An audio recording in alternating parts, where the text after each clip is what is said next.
that's really what this experience is about. You have to earn the trust and respect of your students before you can teach them.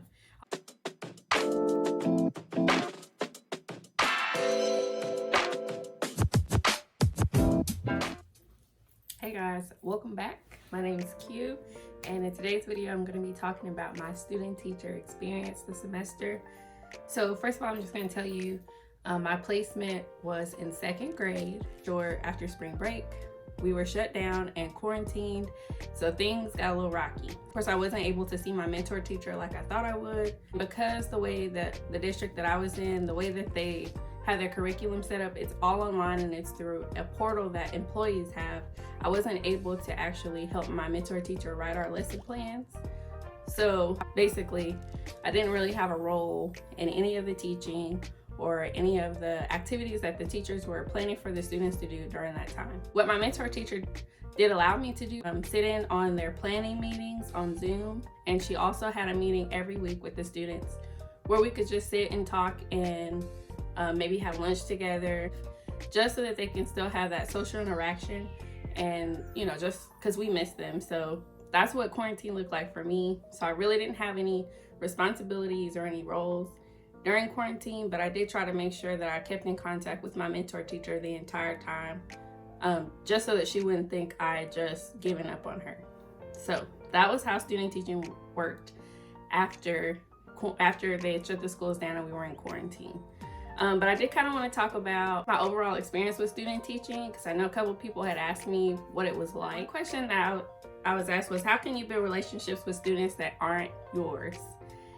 And the only way that I can say that you can build relationships is to get to know them. So what I would do to help me build relationships with the students is anytime that the teacher would have them break out into individual work or group work, I would walk around the classroom, ask anyone if they needed help, ask them something about the work that they were doing, talking to them on a personal level, and not just about school, but like what they do outside of school, start learning things that they like to do for fun, just simple questions. But that was how I built the relationships with them, and anything that I saw really sparked conversation with them, I tried to keep it going, because once I had them, I wanted to keep them, and I knew that it would help me build that relationship with them. I also would eat lunch with them sometimes. I love to play games, so if we had indoor recess, I wouldn't just sit in the corner at my teacher's dining room table and just work on lesson planning or grade papers. I would actually sit with the kids and play speed. I try to learn how to play chess, but I can't play chess. But I just try to interact with them and let them know, like, I'm not just an authority figure, I'm here to get to know you. I did that as much as I could, and I also kind of took time during the recess time to teach one of the girls how to jump rope, which I thought was really cool. And sometimes when I walked around the playground to, just make sure everybody was okay, I would, stop and talk to a couple of kids who weren't even in my class, or I would play basketball a couple times, but just do anything to interact with them, to let them know that I'm a person, I'm not a robot. I got along with my mentor teacher very well. What I really liked about my mentor teacher was that she was really positive and she kept it 100% real with me. So like if she just wasn't feeling something, she would let me know, but in the nicest way. Lesson planning and my student teaching experience was a little different. So yeah, I didn't actually have to write lesson plans, on top of the fact that I can't access the materials that the teachers were given because I didn't have a district login, which I thought I was gonna get when student teaching started, but I didn't have any of that, so I couldn't actually write lesson plans. What is in my student teacher bag? And honestly, I just transferred everything from my purse to my bag. So it looked just like a bag, but I bought the bag from Amazon, and I believe it's like $20. And the reason why I bought this bag instead of just carrying my regular purse, it had compartments in it, and the one compartment I wanted was for my laptop. I had thought that it would be useful for me to carry my laptop to school and back home every night to help lesson plan, but once I figured out that lesson plans weren't going to be something that I created on my own, I never carried my laptop. But for the most part, what I carried in it was this little journal that my mentor teacher gave me before Christmas break. I kept a planner in there. I kept lots of writing utensils, my badge, of course the regular stuff that you keep in your purse, and I always made sure that I had a couple snacks in there, which kind of ties into the next thing that I did. One piece of advice that I'm going to give you is that make sure that you pack your lunch every day. But in packing your lunch, don't pack something that's going to be like super heavy. On top of that, I say bring some snacks. So my favorite kind of snacks to bring were like protein bars, fruit snacks, a cup of applesauce. I always kept 2 water bottles with me because the cafeteria was so far away from the second grade hall. So keep water with you. Bring coffee if that's what you drink, or tea. But just make sure that you have that, because you only, at least we did, we only got 30 minutes for lunch, and we spent maybe 5 to 10 minutes getting the kids in the cafeteria, making sure they all had what they needed, and then getting back to the classroom. So by the time you get there, you don't have time to necessarily eat a full meal. So just make sure that you have little snacks with you and a light lunch. And my favorite light lunch was always a salad. Okay, someone asked if I had to pass my exams, my teacher certification exams, before I started student teaching, and yes, I did. So Texas Women's University requires us to pass the Texas exams I think it was like 3 months before student teaching. So I started student teaching January the 9th.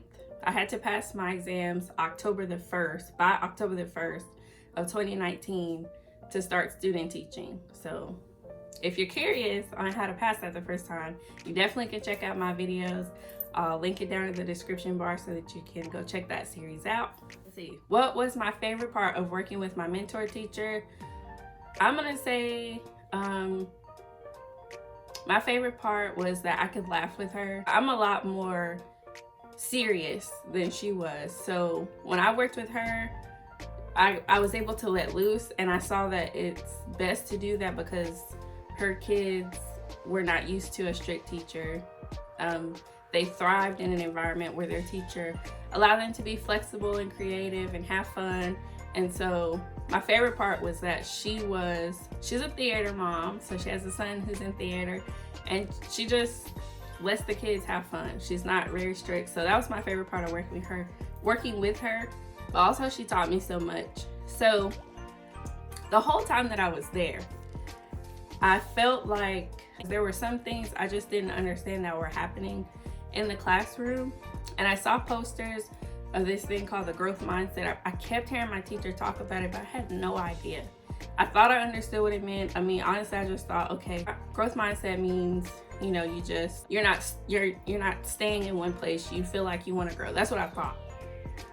Anyways, so I kind of thought my mentor teacher was a little too lax with her students, and that, you know, she could stand to be a little harder with them. But by the time it was my turn to actually start teaching, I started picking up on some of her ways. I went out and bought this growth mindset book. I have so much appreciation for my mentor teacher after reading this. I even thanked her and told her exactly how I felt. So after reading this, I actually understand a little bit more why she does what she does. Because if you look at a couple of my student teacher vlogs, I was kind of getting upset because some of the behaviors that I saw in the classroom, but they weren't really a big deal. But now that I've read this book, it makes sense to me why she doesn't, why she's not as strict as she is. Because again, her kids are the most motivated and engaged whenever they can be their own selves, and when they're not being constricted and confined to, you know, serious rules. So she allows them a little bit of leeway in certain things.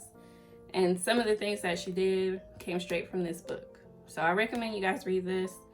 I'm actually gonna implement this in my classroom because I think it not only helps people who are in an education environment, I think it can also help the students in life. So how did I handle discipline? So when I first started my student teaching experience with my mentor teacher, I was like, I'm not doing this. Like, when it's my turn, I'm gonna be strict. These kids are gonna sit down when I tell them to. You know, I was just pounding these rules, and it wasn't working. It was kind of backfiring on me.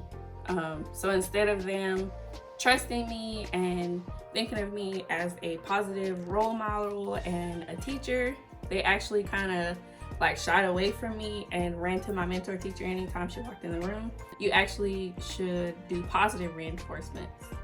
And so I found out that that actually works a lot better with the students that I work with. So instead of taking away recess when they talk too much, instead you would tell them, if you can be quiet for 10 minutes, then I'll give you an extra 5 minutes of recess. And that way they have something to look forward to, because when students mess up, because they are going to, and you take away that thing that they want, well, now that you've taken my thing away, I'm just gonna act up anyway because you have nothing else to take from me. So that's the way that I've learned to handle behaviors. So instead of taking away, give them an incentive for them to want to act in a positive way. Ways to stand out as a student teacher. So these are the things that work for me. So I would say talk to your principal. So I greeted her in the morning. If she ever came into our classroom to watch my mentor teacher, I would make conversation with her. And one day she came up to me after school and she asked me, you know, when I was graduating, what kind of certifications I was getting. And I basically let her know that I'm interested in a position at this school. And she told me that, you know, she would keep me in mind. I also did the same thing with the assistant principal. Thing I would say is to talk to your coworkers, which are the other teachers and the other staff members at the school. If you just stay holed up in your mentor teacher's room, no one else will know how awesome you are if you're an awesome teacher. So talk to the custodian staff, the front desk staff, the other teachers. I made it a point to always speak. If you come within 5 feet of someone, you need to speak, smile, or wave. Okay, so do one of the three, but you need to communicate in some way so that, you know, you seem friendly. The way to stand out as a student teacher is to be present. If you're constantly calling in or you're not showing up whenever there's a like a meeting or meet the teacher night or open house night, that's gonna count against you in some way. It's kind of like an interview for you. So if you do well in your student teaching experience, they may just hire you. Another thing that'll help you stand out is to have confidence. Okay, a lot of times I didn't know what I was doing, but no one knew it. My mentor teacher, so after I would finish a lesson, I would always just like take this deep breath. I'm like, and she would go, "Oh my God, that was so good." I'm like, "Are you serious? That was good." And she was like, "Yeah." She was like, "If you were nervous, I couldn't tell. You kept a smile on your face. You were talking loud. You seemed very confident." And she told me that a lot of the time she just kept saying, like, you have so much confidence, you're gonna be a great teacher. And I think that helps you stand out, because if you're afraid to teach something or do something, I don't know how you're gonna make it. I mean, we're all afraid to do something, but this is your chance to shine. So if you never take the chance to do something and you're afraid to do it every time your mentor teacher asks you to do something, they may not feel confident in you teaching their students. So yeah, have confidence, but don't be cocky at the same time. Okay. Can you have a social life during student teaching? I'm gonna say on that one that I think you can, but I think there's a fine line. So during student teaching, I actually student taught Monday through Friday, and then I worked at my regular job from 7 a.m. to 7 p.m. on Saturday and Sunday. So I had no off days. So the only other thing that I did outside of going to school and going to work was going to church. Okay, I went to church on Wednesdays because I couldn't go on Sundays. That was the only thing. If someone had something going on a weeknight, I wasn't going because I was tired, literally tired. So if you can have a social life outside, I just say, like, be real mindful that you need to make sure that you're prepared during student teaching. So just choose wisely, because some things in your social life might actually fall into your student teacher life. So if you stay up all night and you have to teach a lesson the next morning but you haven't prepared, I would just say choose preparation over your social life, because that's going to come back to bite you in the end. What was the most challenging part of this experience? The most challenging part for me for student teaching was within me, because I came in with this mindset of how I was gonna do everything. I thought I was gonna be able to get the kids to listen to me just because I said so and I'm an authority figure. Like the first or second week of February, when it was my turn to start teaching, I started to feel the pressure. So my supervisor calls this the honeymoon phase. So when you first get into the classroom, the kids love you. They want to hug you all the time. They want you to come help them. They're writing you cute little notes. And then when it's your turn and you start having to reprimand them or, give them consequences or whatever, that honeymoon phase is gone and they are who they are at this point. So I think the most challenging part was trying to find a balance between what I grew up with and what I knew to be the best way to handle behaviors. So I had to find a balance between that and the way that my mentor teacher did things. And it was kind of tough for me because it's totally different when you come in halfway through the year, because if I was there at the beginning of the year, then I could see the routines that were in place and the way that they were implemented. But because I came in the middle of the year, I didn't get to see all that. So the biggest challenge was definitely trying to find a balance, try not to mess up any kind of systems that my teacher already had in place. Whenever I came in and I told them, oh no, we're not doing this, and they were like, she always lets us do this on Fridays, and I had no idea. I messed that up for them, and to me that kind of knocked me down a level with them. So that was the biggest challenge for me. Okay, how do you handle bad days in student teaching? I think it just depends. I had a couple bad days, and they all kind of stem from the challenges that I was having. But yeah, if you have bad days, I just say talk it out with your mentor teacher, because it's possible they have a solution for you. Definitely go home and maybe cry it out or talk it out to someone that you know and you feel comfortable talking with. I would talk with my husband. I had a friend who was a student teacher who I would talk with about my challenges, and I think that really helped, which leads me to the next thing.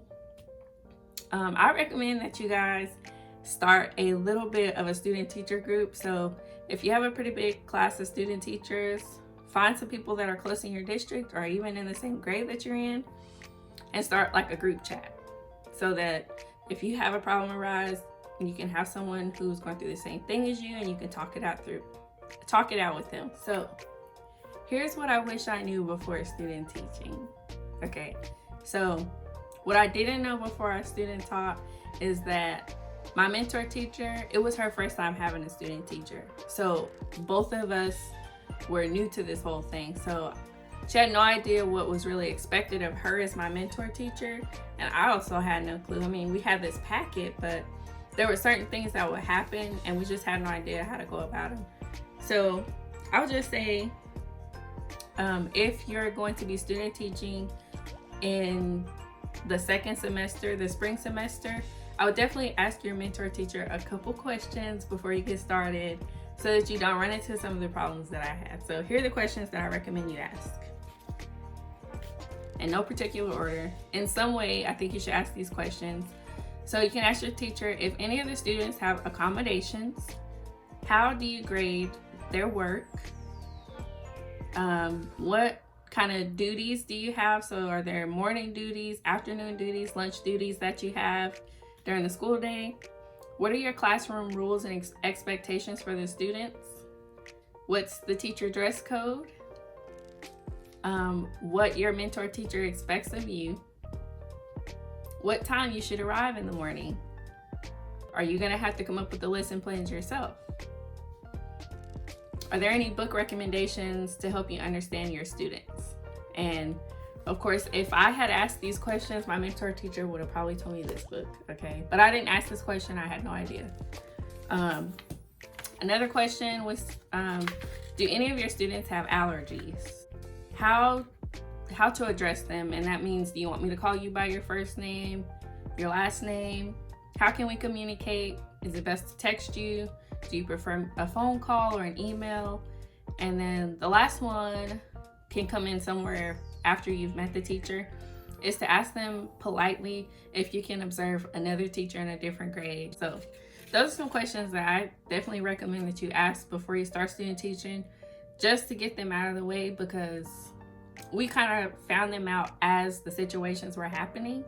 And if we had kind of sat down and talked about it before, I think it would have really helped my transition. Okay, so here's my advice for student teachers.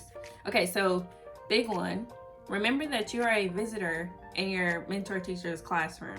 So you can't come in there and shake things up in a way that disrupts the way that the students are used to learning in their environment. Be mindful that you're a visitor and it's not your classroom. So if you see something you don't like, just keep that in your mind. And just remember, you can just use this as something that you know that you won't do in your own classroom, but you don't have to tell them about it. Another thing that I recommend is to be organized and come prepared with all of your materials. Another thing is to wear comfortable shoes. I was more focused on being comfortable than I was on being cute, okay? These are second graders. I'm trying to look decent and appropriate, but I also want to be comfortable. So I never wore a dress to school because my mentor teacher had us on the floor most of the time. So I always wore slacks or capris. I try to wear shoes that have like memory foam in them, that had a hard sole. That way, like, my feet wouldn't hurt, because one day I wore some regular old flats, you know, with no real bottom, and my feet hurt so bad because you do a lot of walking as a teacher. And yeah, so my recommendation is not to go for cute, go for comfortable. Next one is to have a positive attitude. Okay, just so you know, there are people who are not happy teachers, and you don't want to get caught up in the break room conversation or the break room gossip. So anytime it started up when I was around, I conveniently walked to the restroom, okay? Because even if you just sit in it, eventually you'll get comfortable enough to actually start engaging in it and saying things about people. So I just recommend that you don't do that, because again, you are a visitor on campus. You never know what kind of impression it can make on the principal if they catch you engaged in some gossip, even if it's just small. So just stay out of it, stay positive, stay late. So school ended for us at 3:10, but I always ended up staying till 3:30. So if my mentor teacher was there on campus, I was there on campus. If she had to rush out of there, I would rush out of there too. But for the most part, if we had a meeting, I stayed. Even though there wasn't really anything I could do, I stayed so that I was informed about what they planned on doing. But yeah, make sure that you're there and you're not just trying to rush off as soon as the bell rings. Okay, next one is to ask questions, but be respectful. And I think that's kind of self-explanatory, but I'll give you an example. If I had a question about something that was going on, I kind of waited until the situation was brought up. So one day my mentor teacher let me know that we had a meeting at 12. And she said she forgot to let me know, but it'll be at 12, so we're gonna have a sub come in so we can go to the meeting. When we got there, it was an IEP, it was a 504 meeting. I didn't know anything about it. I didn't even know the student had a 504 plan. I just let her know I didn't know that the student had some accommodations in place, and I just asked her what accommodations do I need to make sure that I'm providing for the student so that I'm not interfering with what's already in place for the student. So just be respectful.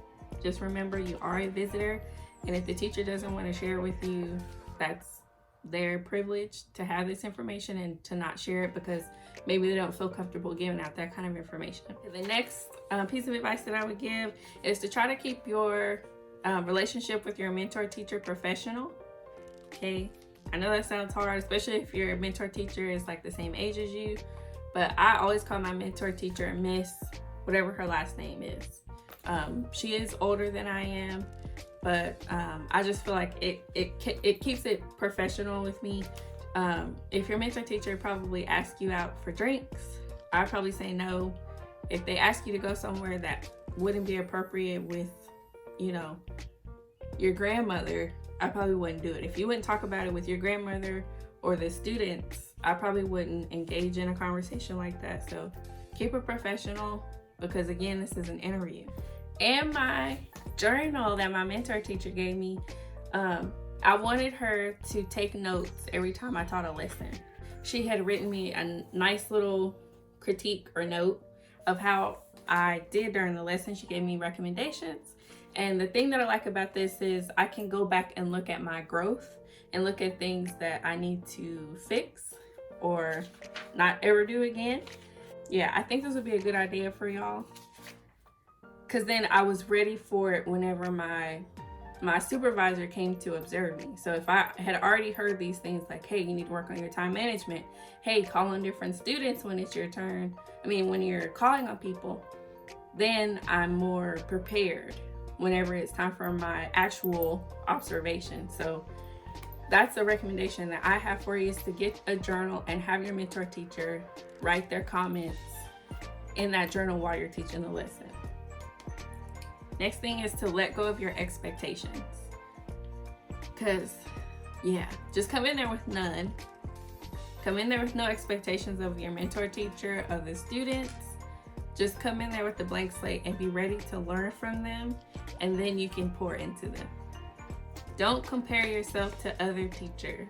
We're all at different levels in this. My mentor teacher had been teaching for 13 years, I believe. So certain things that she was able to do and spit them out in like a whim, and she was able to get her students to do, I can't do that because I don't have any experience. So I can't compare what I can do to what she can do. And then the last one is to make connections with your students, because when your students feel connected with you, if you have something that you can tie your work into, they'll be more engaged and they're more willing to listen to you. So once I figured out what makes them happy and what they enjoy, then I was able to teach them. Because before that, they just kind of stared at me. It was just make connections with your students, because that's really what this experience is about. You have to earn the trust and respect of your students before you can teach them, on top of learning their names. So that was my student teaching experience. Even though this was cut short, I really enjoyed this experience, and I feel like I learned as much as I could in the short time that I was there. I'm really thankful for this experience. So if you guys have any more questions for me, please leave them down in the comments section. I'm gonna link some videos, some of my student teacher videos, in the description bar. Don't forget to like my video and subscribe, and I'll see you guys in the next one. Bye.